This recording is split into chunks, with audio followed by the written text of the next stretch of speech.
Hello student, कैसे हैं आप सब। एक बार पुनः आप सभी का आपके अपने चैनल शिव कोचिंग क्लासेस पर स्वागत है।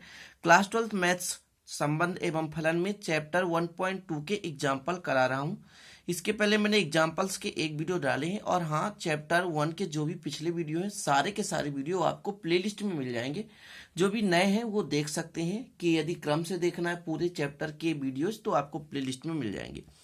तो आज का जो एग्जाम्पल है उसमें सिद्ध करना है आच्छादक और एकेकी। एकेकी मतलब क्या होता है स्टूडेंट, और आच्छादक मतलब क्या होता है। मैं आपसे बता दूं कि दो समुच्चय है यदि आपके पास, और दो समुच्चय में यदि दोनों समुच्चय में एक डोमेन है और एक कोडोमेन है, ये आपके पास डोमेन है और ये आपके पास कोडोमेन है ना। और इसमें भी चार अवयव है और इसमें भी चार अवयव है। यदि सभी का एक एक से संबंध हो, है ना, तब ये कहलाता है एकेकी। मतलब एक का संबंध केवल एक से होता है तब होता है वहां पर एकेकी। क्लियर है ना। और आच्छादक का मतलब होता है कि इसके अंदर कोई भी, जैसे कोडोमेन है ना, जिसको बोलते हैं सह डोमेन या सह प्रांत बोलते हैं, है ना। तो ये जो सह प्रांत का एक भी अवयव रिक्त ना होना चाहिए। मतलब ये इसके जो भी अवयव है किसी न किसी के प्रतिबिंब जरूर हो। यदि प्रतिबिंब में कोई एक भी अवयव नहीं है तो फिर आच्छादक नहीं होगा। तो एकेकी मैंने क्या कहा कि जो आपका डोमेन है, डोमेन के एक अवयव का संबंध सह डोमेन के एक अवयव से होना चाहिए। ठीक है ना। मतलब केवल एक ही प्रतिबिंब हो सभी के, और प्रत्येक के भिन्न भिन्न प्रतिबिंब होने चाहिए। ठीक है, प्रत्येक के भिन्न भिन्न अलग अलग होने चाहिए। ठीक है। लेकिन आच्छादक में क्या सिद्ध करना होता है कि इसके कोई भी अवयव ऐसे नहीं है जिनके प्रतिबिंब ना हो। मतलब सभी न सभी अवयव जो है किसी न किसी के प्रतिबिंब है। कोई भी यहाँ पर रिक्त नहीं होना चाहिए। सभी के सभी एक के मतलब डोमेन के प्रतिबिंब हों। ठीक है। तो ये आपका एकेकी और आच्छादक का थोड़ा सा बेसिक चीज है। हम सिद्ध करने से पहले थोड़ा बहुत जो भी रहता है दिया रहता है क्वेश्चन में उसी को लिख देते हैं, उसमें से आपका एक नंबर क्लियर हो जाता है। क्लियर है। तो यहां पर देखें जो भी प्रतिचित्रण देके रखा है, तो क्या देके रखा है, एफ, है ना। जो डोमेन है आर है और उसका जो प्रतिबिंब प्राप्त हो रहा है वो आपका सह डोमेन है, वो भी आर है। ठीक है। तथा जहां स्टूडेंट एफ एक्स बराबर कितना देके रखा है, एफ एक्स बराबर 1/x, जो कि जो x है वो कभी भी जीरो के बराबर नहीं हो सकता। ये ऐसा इसलिए है क्योंकि जब भी नीचे जीरो कर देंगे तो अनंत कर देता है, इसलिए कभी भी जीरो के बराबर नहीं हो सकता। फॉर ऑल जो आपका x belong to capital R मतलब रियल नंबर, वास्तविक संख्या की अवयव है। ठीक है ना।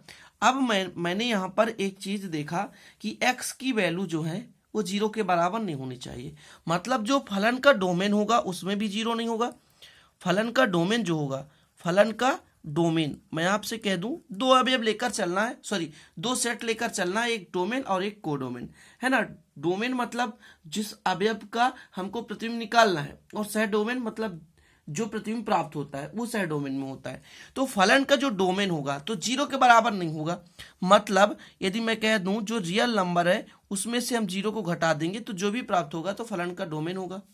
तथा सह डोमेन, जब जीरो नहीं है तो जीरो प्रतिबिंब भी नहीं मिलना चाहिए, ध्यान रखना है आपको। क्लियर है ना। तथा सह डोमेन की बात की जाए, सह डोमेन में भी क्या होगा, r-0। कहने का मतलब जो भी आपके समुच्चय प्राप्त होंगे उसमें जीरो नहीं होने चाहिए, ना तो डोमेन में और ना तो डोमेन में। इतना आपको क्लियर कर लेना है। क्लियर है। चलिए हम क्या करते हैं स्टूडेंट कि जब भी एकेकी सिद्ध करना होता है तो कोई दो अवयव लेकर चलते हैं कि माना मान के चलते हैं कि x और y belong to R real number पर। तब हमने पहले एक वीडियो बनाया था उसमें भी यही चीज सिद्ध कराया था, यदि उसे आप देखे होंगे तो आसानी से कर सकते हैं। तो एकेकी के लिए हमें क्या करना पड़ता है, दोनों अवयवों को फलन पर रखेंगे और बराबर प्रूफ करेंगे, तब हमारा प्रूफ हो जाना चाहिए x बराबर y। तो जब हम एफ एक्स रखेंगे तो एफ एक्स बराबर 1/x है। क्लियर है। और जब एफ वाई रखेंगे x की जगह तो कितना हो जाएगा, 1/y हो जाएगा। इतना तो हो सकता है ना। अब यदि मैं इसका तिर्यक गुणा कर दूं तो हो जाएगा y बराबर x इधर, या x बराबर y। ये क्लियर हो गया। और जब आपने देखा कि एफ एक्स बराबर एफ वाई लिया, है ना, मतलब दोनों के बराबर अवयव हैं, तब हमें ज्ञात हुआ जी हाँ x और y फलन यदि बराबर है तो दोनों के अवयव भी बराबर हैं। मतलब यहां पर आपका सिद्ध हो चुका, अतः f क्या है, एकेकी है। एक एक ही सिद्ध हो चुका है स्टूडेंट, कुछ भी नहीं करना था, एक एक ही सिद्ध हो चुका है आपका। ठीक है ना, कि हमने लिया दोनों फलन बराबर है, तब उसके अवयव यदि बराबर आ गए तो एक एक ही सिद्ध हो जाता। बस एक एक ही में यही सिद्ध करना होता है। यदि ये दोनों बराबर सिद्ध नहीं होते, और हाँ रियल नंबर था ना, रियल नंबर था, आर का मतलब क्या होता है, रियल नंबर, वास्तविक संख्या है, तो कोई भी संख्या हो सकती है, एक्स बराबर वाई, इसमें प्लस माइनस को ध्यान ही नहीं देना है। ठीक है ना, चलिए अब हमको सिद्ध क्या करना है, सिद्ध करना है क्या, आच्छादक। आच्छादक के लिए हम क्या करते हैं कि कोई भी एक अवयव ले लेते हैं, कि मान के चलते हैं मैं इधर रफ कार की बात करूं, कि मान के चलते हैं कि एफ में जो कुछ भी वैल्यू रखेंगे, कुछ ना कुछ तो वैल्यू प्राप्त होगा, उसका कुछ ना कुछ तो वैल्यू प्राप्त होगा। तो हम मान के चलते हैं कि जो 1/x है, जो fx प्राप्त होता है, तो उसको मान के चलते हैं 1/y। समझना, माना 1 जो y है विलांग कर रहा आर में, वास्तविक संख्या है, तब क्या होगा स्टूडेंट, आपका fx था बराबर 1/x, तो जो fx का प्रतिबिंब प्राप्त होगा, है ना, fx का जो प्रतिबिंब प्राप्त होगा किसी ना किसी के वैल्यू के तो बराबर होगी। तो हमने मान के चला कि 1/x बिलोंग टू आर, मतलब 1/y जो है कहाँ का अवयव है, आर का है, वास्तविक संख्या का। तो x भी था किसका था, x अवयव आर का था। तो x की जगह हम अब क्या मान के चल रहे हैं, 1/y। तो यदि मैं कह देता x की जगह 1/y रख दूं, तो यहां भी x की जगह 1/y रखना पड़ेगा कि नहीं, जी हाँ। अब यदि मैं y को ऊपर ले जाऊं, हर का हर अंश में जाकर गुणा हो जाता, तो y/1 कुल मिलाकर y प्राप्त हुआ। समझ रहे हैं ना, कहने का मतलब हमें एक चीज मिला कि y के लिए 1/y इस प्रकार है कि 1/y बराबर y, अर्थात सह डोमेन के सभी अवयव डोमेन के पूर्व प्रतिबिंब हैं। ये तो क्लियर हो चुका कि हमने 1/y लिया और वो किसी न किसी का आपको प्रतिबिंब के रूप में प्राप्त हो चुका। तो हमें ये सिद्ध हो जाता है कि प्रत्येक अवयव जो हैं किसके हैं, कहीं ना कहीं प्रतिबिंब हैं डोमेन के। तो कुल मिलाकर यहां पर आप लिख सकते हैं कि प्रत्येक हमने, मतलब कुछ भी यदि y हमने लेकर चला, यदि y बिलोंग टू आर के लिए, है ना, 1/y बिलोंग टू आर, है ना, इस प्रकार है कि जो हमें y प्रतिबिंब प्राप्त हुआ, इस प्रकार है कि f 1/y बराबर y, जो y प्रतिबिंब प्राप्त हो गया है वो 1/y का प्रतिबिंब है। समझ रहे हैं ना, कहने का मतलब कोई भी अवयव हम लेकर चल रहे हैं उसका कहीं ना कहीं प्रतिबिंब प्राप्त हो रहा है, मतलब उस पर कोई भी अवयव रिक्त नहीं है, कोई ना कोई अवयव खाली नहीं है, सभी किसी न किसी के प्रतिबिंब है, अतः आच्छादक है। अतः आप सीधा लिख दें, अतः f क्या है स्टूडेंट, आच्छादक है। और जब दोनों चीज प्रूव हो जाता है, एक एकी और आच्छादक, तो आपका क्वेश्चन का जो पूछना होता है, मतलब जो क्वेश्चन पूछा गया है वो कंप्लीट हो जाता है। एक एकी और आच्छादक सिद्ध करना था। एक एकी मतलब प्रत्येक के अवयव बराबर होने चाहिए, कहीं ना कहीं एक संबंध होना चाहिए, प्रत्येक संबंध हो लेकिन केवल सिंगल से संबंध हो। आच्छादक में है कोई भी रिक्त ना हो, चाहे 5 लोगों से संबंध दर्शाए चाहे 6 लोगों से संबंध दर्शाए, इससे मतलब नहीं है, लेकिन रिक्त नहीं होना चाहिए। तो ये समझ में आ गया। थोड़ा सा आपको दिक्कत जाता होगा जो पहली बार देख रहे हैं, प्लीज आप प्रीवियस वीडियो देख लीजिए, आपको सारी चीजें क्लियर हो जाएगी स्टूडेंट, क्योंकि जब आप पहला वीडियो देखे रहेंगे तो आसानी से आप इसको कर पाएंगे। ठीक है, चलते हैं अगले क्वेश्चन की ओर। अगला क्वेश्चन है, सिद्ध कीजिए कि प्रतिचित्रण एफ आर से आर। कहने का मतलब यहाँ पर एक स्टूडेंट याद रखना, आर मतलब होता है रियल नंबर, और रियल नंबर में सारी चीजें होती है, कोई दिक्कत नहीं होता, माइनस भी होता है प्लस में होता है। ठीक है ना, तो रियल नंबर में कोई आपको टेंशन नहीं लेना है कि कुछ भी अवयव आ जाए, माइनस आ जाए प्लस आ जाए, इससे मतलब नहीं है, ना तो आपको परेशान होना है। अंडर रूट आ जाए, है ना, बट्टे में आ जाए, अपान आ जाए, डिवाइड आ जाए, कुछ भी आ जाए स्टूडेंट, सब आपको वहां पर एग्जिट कर लेना। ठीक है, जैसे अभी पहला मैंने क्वेश्चन कराया उसमें 1/y ले लिया, रियल नंबर में सब होता है। ठीक है ना, पूर्णतः समुच्चय एक प्रकार सभी संख्याओं का। तो यहाँ पर रियल नंबर है जो कि fx बराबर 3x धन 5, एक एकी आच्छादक हमको सिद्ध करना है जहां r वास्तविक संख्याओं का समुच्चय है। तो हल है, स्टार्टिंग तो करना दिया से, क्या दिया है, f जो डोमेन है उसका प्रतिबिंब r पे ही है, जो कि स्टूडेंट fx बराबर, यदि पहला आपने थोड़ा बहुत भी समझा ना तो दूसरा आसानी से समझ पाएंगे। ठीक है ना, इतना क्लियर है। जहां आर क्या है, वास्तविक संख्या, आर क्या है, वास्तविक संख्या। क्लियर है। चलिए अब हमको क्या सिद्ध करना है, एक एकी और आच्छादक। यहां पर ये चीज ध्यान रखना है कि ये बताना है कि इसमें डोमेन क्या है और सह डोमेन क्या है। तो बोल दिया भाई आर भी डोमेन और सह डोमेन भी आर है, मतलब आपका जो अवयव रखा जाएगा फलन में वो भी आर का ही होगा और जो मिलेगा वो भी आर का होगा। अब आर में कुछ भी हो सकता है, मुझसे मतलब नहीं है, कुछ भी हो सकता भाई, माइनस होगा प्लस होगा, इससे कोई लेन देन नहीं है। बस फलन का डोमेन भी क्या होगा, फलन का डोमेन क्या है, आर, तथा सह डोमेन भी आर है। क्लियर है। फलन का डोमेन भी आर है और सह डोमेन भी आर है। तो मान के चलते हैं, माना एक्स और वाई रिप्रेजेंट कर रहे हैं किसके, आर के, और इस प्रकार है कि सेम इस प्रकार है कि दोनों अवयवों के फलन को अपन बराबर करेंगे, है कि जो आपका एफ एक्स था वो एफ वाई के बराबर है। दोनों इस प्रकार है कि एफ एक्स बराबर एफ वाई। अब आप ही बताइए एफ एक्स बराबर कितना स्टूडेंट, 3x प्लस 5, और जब हम x की जगह y रख देंगे तो कितना हो जाएगा, 3y धन 5, 5 से 5 कट गया, मतलब 3x बराबर 3y, फिर आपका 3 से 3 कट जाएगा तो x बराबर y। प्रूव हो गया ना। अतः f क्या है स्टूडेंट, एक एकी है, एक एकी आपका सिद्ध हो चुका। आच्छादक के लिए क्या करते हैं, माना कोई एक अवयव लेके चल रहे हैं, यहां पर डिवाइड वाला है नहीं, वहां पर डिवाइड वाला था इसलिए अपने डिवाइड माना था, यहां पर कोई डिवाइड है तो मान के चलते हैं जो बाई है वो किसका है, आर का अवयव है। तब आपके पास एफ एक्स कितना था, 3x धन 5। अब हमको x की वैल्यू निकालनी है। मान के चलते हैं कि जो एफ एक्स का एक्चुअल वैल्यू जो प्रतिबिंब प्राप्त हो रहा वो y प्राप्त हो रहा है, तब x के किस मान के लिए y प्राप्त हो रहा है हमें निकालना है। तो यहां पर मैं रख देता हूं 3x प्लस 5। यदि मैं आपसे पूछूं कि 3x बराबर कितना होगा तो y माइनस 5, तो x बराबर कितना होगा, y माइनस 5 बटे 3। तो x भी कहीं ना कहीं एक क्या है, चाहे डिवाइड में हो चाहे माइनस में हो चाहे प्लस में हो, एक रियल नंबर है ना, और इसी x के मान के लिए y प्रतिबिंब है।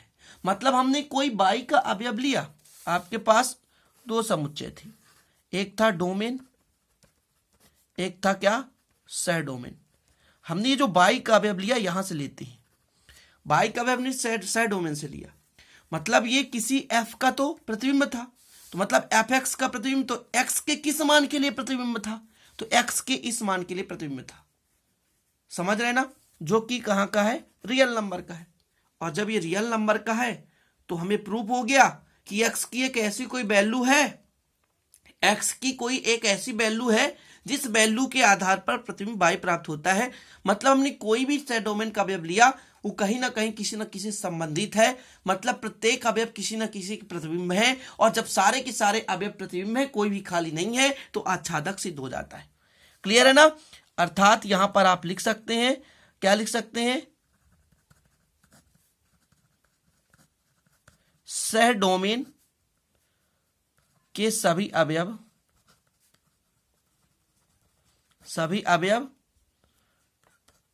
अवयवों का डोमेन के पूर्व प्रतिबिंब है। ठीक है। अतः एफ आच्छादक है। ठीक है, क्लियर है ना। ये हो गया आपका कंप्लीट। दूसरा क्वेश्चन सिद्धि करना था स्टूडेंट की एकाकी और आच्छादक, और एकाकी और आच्छादक आप आसानी से सिद्ध कर पाते हैं। एकाकी में आपने देखा कि प्रत्येक फलन को हमको बराबर बता देना है, और आच्छादक के लिए कोई एक ऐसा अवयव उठा लेना है, कोई एक ऐसा अवयव सह डोमेन का उठा लेना है और उसे प्रूव करना है कि क्या है, किसी का प्रतिबिंब है। जी हाँ, किसी न किसी का प्रतिबिंब तो है, तो हमारा सिद्ध हो गया आच्छादक। चलिए एक और क्वेश्चन मजेदार लेकर आते हैं, और कुछ क्वेश्चन मैं छोड़ देता हूं एग्जाम्पल के, जो पेपर की दृष्टिकोण से बिल्कुल कभी नहीं आता है, जो क्वेश्चन पूछा भी नहीं जाएगा स्टूडेंट, उन क्वेश्चनों को अपन नहीं कराते। क्लियर है ना? उन्हीं क्वेश्चन को मैं कराने की कोशिश करता हूं जो पेपर में आने वाले होते हैं। ये रहा अगला क्वेश्चन, दर्शाइए कि प्रतिचित्रण एफ है ना, डोमेन आर है और सह डोमेन भी आर है ना। जो एफ का जो एफ यानी फलन में आर की जो वैल्यू रिप्रेजेंट कर रहे हैं, उसका जो प्रतिबिंब है वो भी आर प्राप्त हो रहा है, जहां F x equal minus sine x. हल कर रहे हैं, सेम प्रोसेस करना है स्टूडेंट। जब आप 2-3 क्वेश्चन कर लेते हो तो आसान लगने लगता होगा। मुझे आशा है कि आप पुराने वीडियो भी देखे होंगे, प्लेलिस्ट में यदि ना देखे हो तो देख लीजिएगा। दे के रखा है एफ जो है, ठीक है, फलन है जिसमें आर की वैल्यू रखने पर आर की वैल्यू प्राप्त होती है, जहां पर स्टूडेंट जो एफ एक्स का मान है माइनस साइन एक्स। यदि इसमें बात की जाए कि फलन का डोमेन जो होगा वो भी आर होगा, फलन का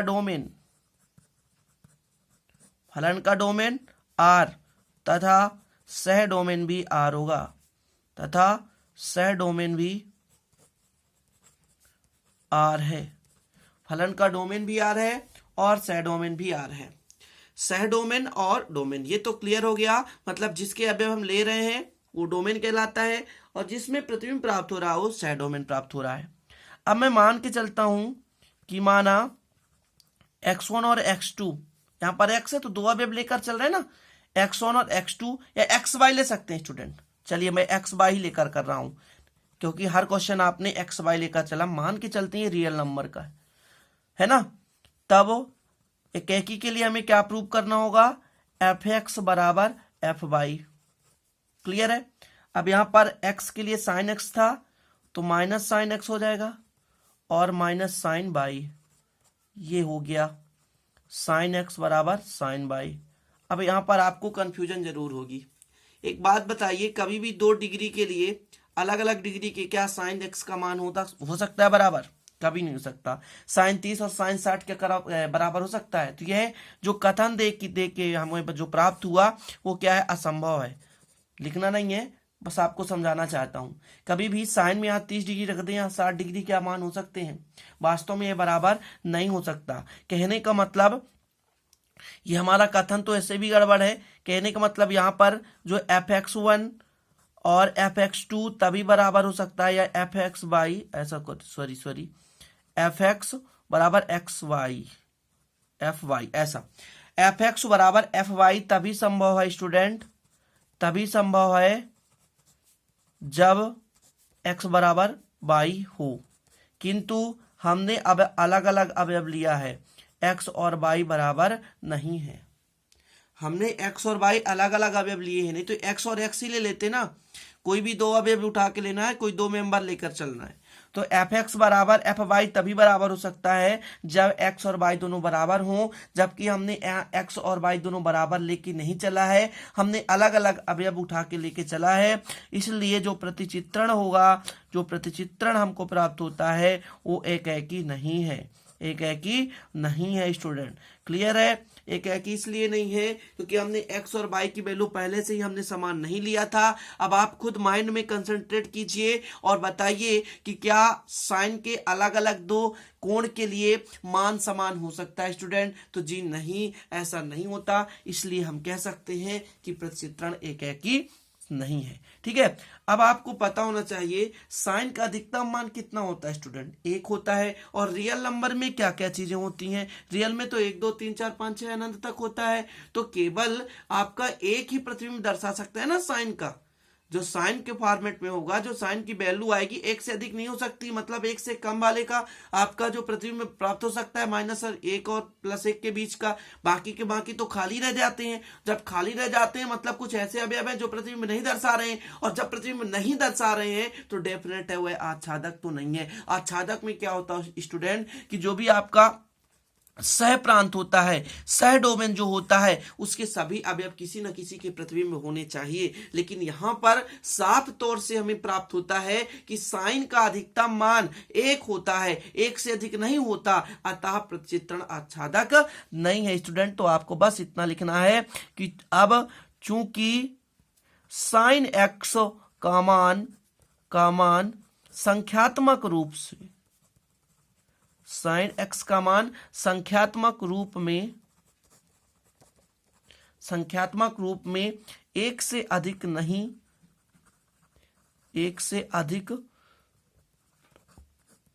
नहीं हो सकता। ठीक है, अतएव प्रतिचित्रण जो है आपका आच्छादक नहीं है। ठीक है, इस प्रकार से क्लियर हो गया तीसरा क्वेश्चन भी। तो आई होप, आशा करता हूं कि आप लोग इसे समझे होंगे। और कुछ एग्जाम्पल, एक वीडियो और आएगा जिसमें एग्जाम्पल्स करेंगे, इसके बाद जो है प्रश्नावली करेंगे। थोड़ा कम पढ़ें लेकिन अच्छे से पढ़ें। एक वीडियो मैं भी डेली देता हूं, कुछ दिन बाद आपको 2 से 3 वीडियो भी आएंगे, बट आप देखें तो, है ना। और देखने के ऊपर है, लाइक करने के ऊपर है। यदि आप लाइक करते हैं हौसला बनता है, थोड़ा सा मैं भी बनाने के लिए तैयार हो जाता हूं। यदि आप लाइक नहीं करते स्टूडेंट, तो थोड़ा सा मेरा भी मनोबल कम हो जाता है और वीडियोज नहीं बना पाता। आशा करता हूं आप लोगों को अच्छा लगे तो प्लीज लाइक कर दीजिएगा, दोस्तों के साथ शेयर करिएगा। नए हैं तो चैनल को सब्सक्राइब कर बेल आइकन प्रेस कर लीजिए ताकि वीडियो का नोटिफिकेशन आपको मिलता रहे। और अदर जानकारी के लिए आप प्लेलिस्ट देख सकते हैं, सारे वीडियो अवेलेबल है। हर सब्जेक्ट की क्लास 12 की तैयारी कराई जाती है। चलते हैं, फिर मिलते हैं वीडियो नए टॉपिक के साथ। तब तक के लिए जय हिंद, वंदे मातरम।